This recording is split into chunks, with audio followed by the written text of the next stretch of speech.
I get older, I'll work in a hospital. What do you want to be? What do you want to be? I'll work in a hospital. What?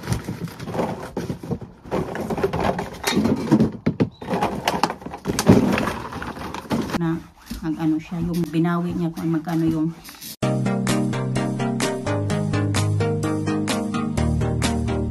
Hi. Hi Tita Grandma, welcome back sa aming Channel. Today we go make banana bread. Banana bread, that's right.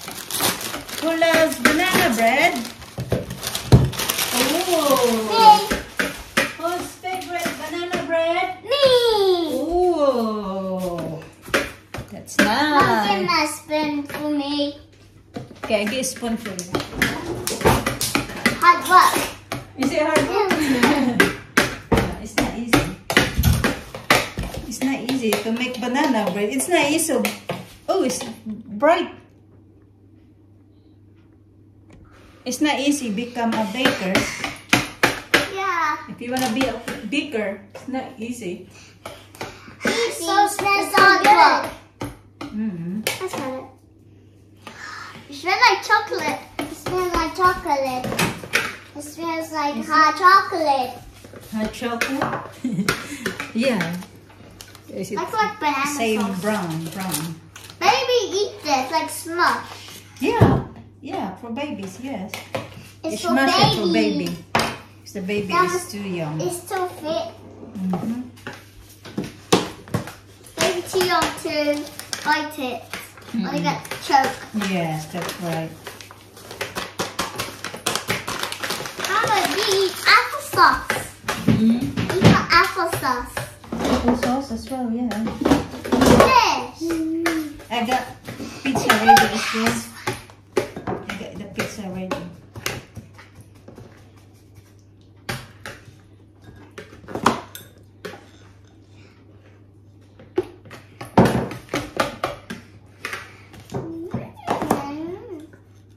Lisa, Oh boy. Banana. I'll give you banana bread later if you keep Banana. going with sugar. Sige, no banana bread for you. Now, can you relate to when we cook the banana bread? I want to do that as well. What? Smash it down like that. It's only for baby like that. I want to do it. I want to do it, Mama, please. Yeah, you can do it. You got one more there. Give me do it. Okay, you mix that one. Mix it, please. Mix it then now. That It's enough the smash cream. Give You me mix have that it. now. Okay. You enjoying? I You want fix your hair. Your I like- eyes is all over the when place. I know I get older, I'll work in a hospital. What do you want to be? What do you want to be? I'll work in a hospital. What do you want to do? To help people when they are sick. So you want to be a nurse or you want to be a Going faster, faster, faster, faster. Nurse. What do you want to be? Cheese. A nurse. A nurse. Cheese. And as a cheese mama. Mix.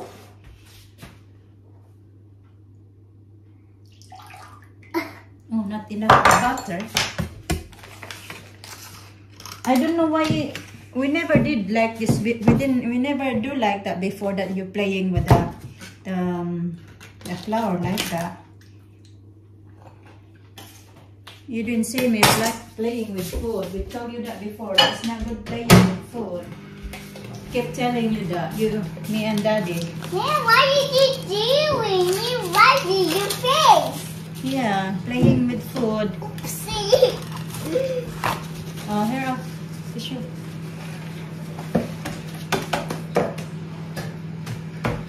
Alisa. Yummy. Yummy hotdog, my tummy. Tummy, yeah. Sige na. Kararating lang ni Mr. mga kachika. galing nag-food shopping, nandun pa, may kunuha pa daw siya. Nilagay ko muna to sa oven and then, anuhin ko siya. Yung, ayusin. You're done now? Okay. Okay, it's my turn now like this, baby. Okay, you help me then. Okay, you do like that. Uh-oh. Uh-oh. Oh, sige. Wow. I'll do it. Okay, you do it.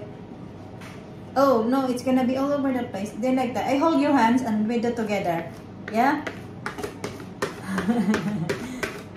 Oh my God, you're fast. Oh, fast.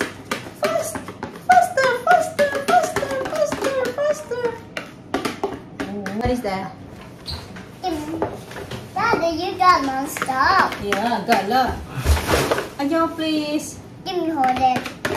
Give me hold it. Then we have to put this in the oven now so you can have it after dinner, yeah? Yeah? Don't rub your eyes. Use tissue. You want to... Oh, yum! I'm gonna hold it. Look. Give me hold it. Okay, you hold it. Okay, my turn now. Give me hold it. Okay, I'm doing it. I'm doing it. Thank you. I'll hold it. No, not for you. Ah. La la la la. La la la la. You feeling it? Yeah, that's it. That's it? Okay.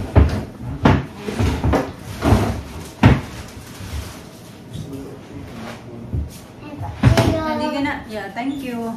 Okay. Beef, beef. Beef. Oh, look at that. Look.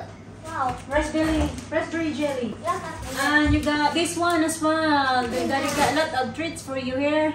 Trifle. That's what happened. That's what happened. Oh, donuts. Pangparis ng kape.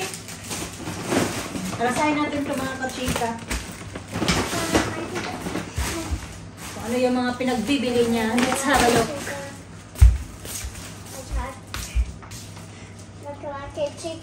Look at mga kachika.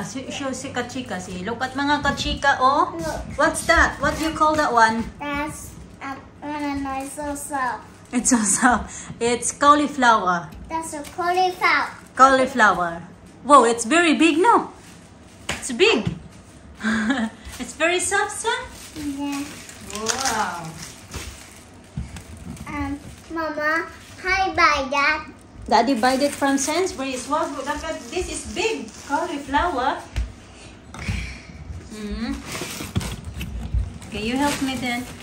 Wow, that's a big meal. Milk, thank you. It's so heavy. Okay, you pass it to me. Dali. Tingnan natin yung mga ito lang naman pinagbibili niya. Nilista ko. Ito. Ano kaya to? Bumili na naman ng Pamer. Ang dami na naman pinagbibili. Ayan. Tapos yung mabigat to. Kasi dito yung nakalagay yung milk, yung mga fruits at saka ayan. Ito po na. Pabili ako ng mayonnaise kasi yung mayonnaise namin ay kaunti na lang. Kapiranggot. So, ito, more fruits. Nabili na naman ng pangbaon ko sa work. Hindi siya ng pangbaon ko sa work, mga kachika. Kung mag-shopping talaga yan siya, hindi talaga pwede na mag-ano yan siya. Bibilan na talaga ako palagi ng mababaon ko sa work. Ayan siya. Ang dumi ng kamay, ng kuko ko. Maiksi naman sana yung ano ko, yung kuko. Ayan siya. Lagi akong binabilhan niya ng ang baon ko sa work. Ang salad niya. Bumili ng broccoli sa mga bata. Yan, ayan, mga tomatoes yan. Ito naman yung mga wine namin at saka yogurt drink na mga bata. Rice, syempre, hindi mawala yung rice. Ito, Actamil at saka, ayan, Riesling wine at saka dalawang water. Ayan lang naman. Ito yung lahat yung bibili niya. Lalagay ko muna ito sa fridge, yung mga kailangan ilagay sa fridge. What are you drinking, sa? Uy! Milk? Sasama daw yung dalawa. Uy, wala pang mga damit-damit. Ang lamig-lamig. Sasama daw sila sa daddy nila kasi yan maghatid yan siya doon sa baba ng yan sa basura na yan. Ang bigat-bigat niyan mga kachika, siguro nasa more than 50 kilos yan. Kaya siya lang yung nag-ano niyan kasi pag ako, di ko kaya sa sobrang bigat. Yan, itapon niya din yan yung luma namin na grass cutter.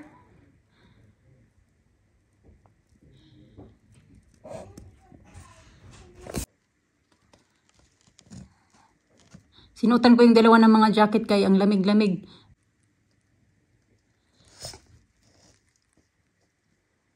Kain tayo mga kachika, ito na yung dinner. Ayan naman yung mga bata, beef broccoli, tapos nag-pizza sila kanina. Akin naman yung steak, tapos hindi ako mag-rice kasi nag-rice na ako kanina. Ginawan ako ni Mr. ng ito.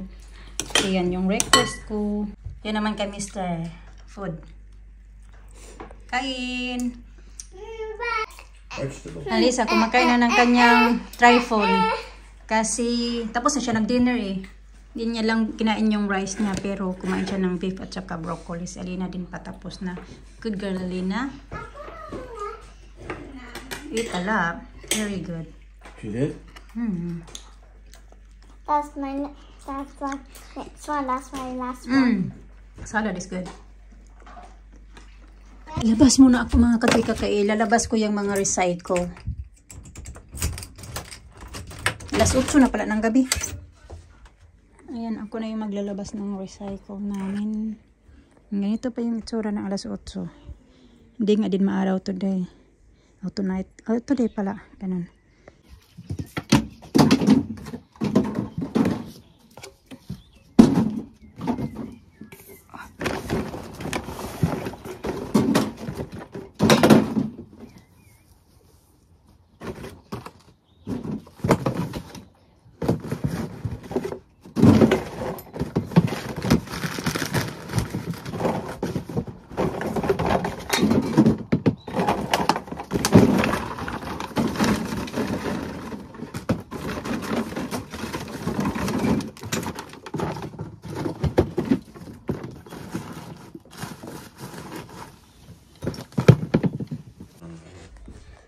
Sige. Okay, come on then. The poor goose. Redwoods. Wow. I know this Eddie. This one, oh, no! Yan, magpaplantsa na naman ako mga kachika. Plantsahin ko din itong ano kasi ito yung susuotin. Ito na naman susuotin bukas ni Alina. Dalawa naman yung ganito niya. Nilabahan ko kasi isa. Tapos, ayan. Ito kasi papasuot ni Mr. Gustong-gusto ni Mr. na ito yung sinusuot ni Alina kasi maganda daw tingnan kay Alina ba. Pag si Alina kasi, na ano ko yan, na halata ko yan o napapansin ko yan siya ba na pag mga dark color kasi bagay na bagay kay Alina yung mga medyo dark na mga kulay. Kasi maputi si Alina. Si Alisa naman, hindi siya gaanong maputi talaga. Mas maputi si Alina. Ganon. So, anyway, ayun na. Ito lang naman, dalawa lang din naman to plantsahin ko. Tapos yung isa bukas ko na naman to plantsahin. Julit na mga kachika, alas 11 na ng gabi. Mga bata kaya na pa natulog. Mga 9 o'clock na yata. Mga 9 o'clock, tulog na silang dalawa. Tapos ako nag-edit ako ng video. Ganun. Nag-antay pa ako na ma-upload siya. So sana ma-upload na to pagkatapos ko dito para hindi ko na kailangan mag-antay ba. Pero kung hindi man ma-upload, kailangan ko na din matulog kasi pasok ako bukas pa sa work. Okay lang naman. Gising ako ng 7 o'clock. Meron na din akong mga 7 hours na tulog. So anyway, ayun. Nagbasa ako ng mga comment. Diba may video ako mga kachika na yung saan ba yun? Yung video ko na nung isang araw na si Mr. nga nagagalit kasi nga nanghingi siya sa akin ng 20 pounds. Hindi ko nabigyan kasi nga nagasto ko na yung pera na ano niya, binigay niya. Kasi nga hindi ko naman alam na ipapatago niya pala yun. Pero yun, may nabasa ako doon na comment, sabi daw na ganun daw talaga yung mga Briton daw, nang binabawi daw nila yung pera, tapos nanunumbat, ganun. Isip-isip ko, hindi lang naman mga Briton yung gumagawa niyan. May mga Pinoy din naman, lahat din naman yata ng mga lahi may gumagawa talaga, hindi lang yung Briton lang talaga yung may ganon din ng mga ugali. Yun, kaya nga, iwan ko ba, sa gaya lang din sa atin ba na mga Pinoy, pag halimbawa may yung mga foreigner, feeling nila na yung mga foreigner na lang ba yung mga gumagawa ng mga, sabi niya, nanunumbat daw. Sa amin kasi, minsan nag-aaway kami, pero hindi naman yung tipo na nanunumbat, sabi niya, binawi daw yung pera, dapat daw hindi na binawi kasi binigay na daw sa akin. Di man niya binawi mga kachika, nanghingi siya sa akin kasi nga pambayad niya doon sa lawnmower na binili niya na 20 pounds. Hindi naman din niya hiningi sa akin lahat yung kung magkano yung binigay niya sa akin.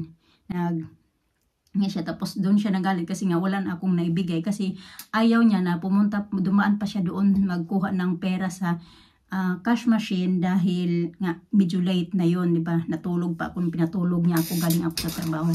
Tapos mag-aalas 7 na yon. Yun na yun. Kaya nagmamadali na siya. Kaya alam niyo na matanda na din, mainit na masyado yung ulo. Pero hindi naman yung tipo na galit siya. Yung parang minsan kasi pag mga ganyan pinapalipas ko na lang kasi iniisip ko na lang na minsan napapagod din yan siya. Alam niyo na magsaway sa mga bata buong maghapon. Ganun, magpakain. Kaya iniintindi ko na lang, hindi ko naman yung pero hindi naman yung tipo na sinumbatan niya ako. Nagalit lang talaga yun siya. Kasi nga, bakit daw na ginasto ko lahat? Okay lang naman kung gastuhin, pero kasalanan ko din kasi nga, yun, ginasto ko lahat ba? Hindi din ako nag-isip. Ako din yung may kasalanan. Pero hindi naman tipo na yung mga Briton, ibang mga Briton daw. Meron nga, siguro, meron nga talaga. Pero hindi lang din naman mga Briton nga yung manunumbat na ganito ganyan sa asawa nila. Marami din naman mga Pinoy, mga American, mga iba-ibang lahi. Hindi lang mga British. Kasi yung iba nga mas malala pa. Kasi may din naman ako, may sarili din naman akong pera.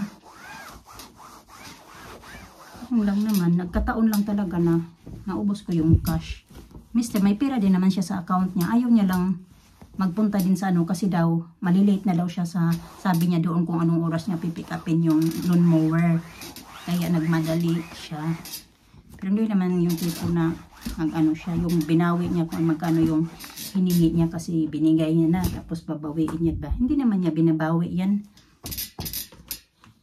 Nanghingi na lang tagalaga yun siya kasi nga kailangan niya. Pero pag alam niyo naman yan, kahit 5 pounds ibibigay niya yan talaga sa akin kasi hindi talaga siya nagkikip ng pera. So diba nung pumunta nga siya, kinuha niya yung lawnmower, tapos 40 pounds pala yung kinuha niya na pera. So binigay niya sa akin yung 20 pounds. Sabi niya, i-keep mo talaga yan kasi nga, sabi ko, ikaw na lang mag-keep. Kasi baka magasto ko no naman. Sabi niya, huwag mong gastusin yan. Yun naman sabi niya, i-keep mo lang yan for emergency ba, ganun. Kailangan mo magsakay ng taxi, kukuha ka ng pera. Yung ganun pa yung mga emergency nga. Yun yung in-explain niya sa akin. Tapos na ako mga kachika.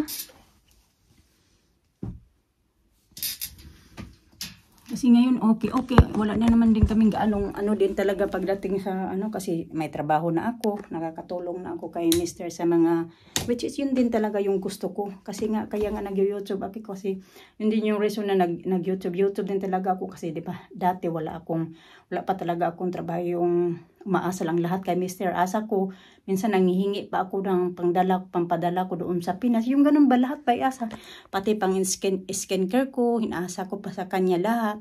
So ngayon na may trabaho na ako, kaya yun, nagtutulungan lang din naman kami. Kung may pera siya, binibigay niya sa akin, ganun. Ako din, pag may pera ako, bibigay din ako sa kanya pang gasto namin dito, mga pambayad-bayad ng bills. Ganun lang din naman kasi natural lang din naman yata yan na mag-asawa kayo magtulungan, no? Kung yung mga mayayaman nga mga artista, nagtutulungan pa din sila na pagdating sa mga bills. Tayo-tayo pa kaya na mahirap lang. Ganun ba? Yung tamang-tama lang yung mga panggasto-gasto. Pero hindi naman ibig sabihin na, yun nga, manunumbat na, bawiin na yung pera. Ganun. Although may time din na hindi nagkakaintindihan, pero hindi naman yung tipo na yung mga Briton lang, kasi yung mga Pinoy naman ganun din. Hindi nagkakaintindihan, mag-asawa. It's normal na lang talaga yan. Natutulog na ako mga kachika, titingnan ko na yung yun na, tapos na ako. Natutulog na ako mga kachika. I-try ko na matulog ngayon. Thank you for watching. God bless.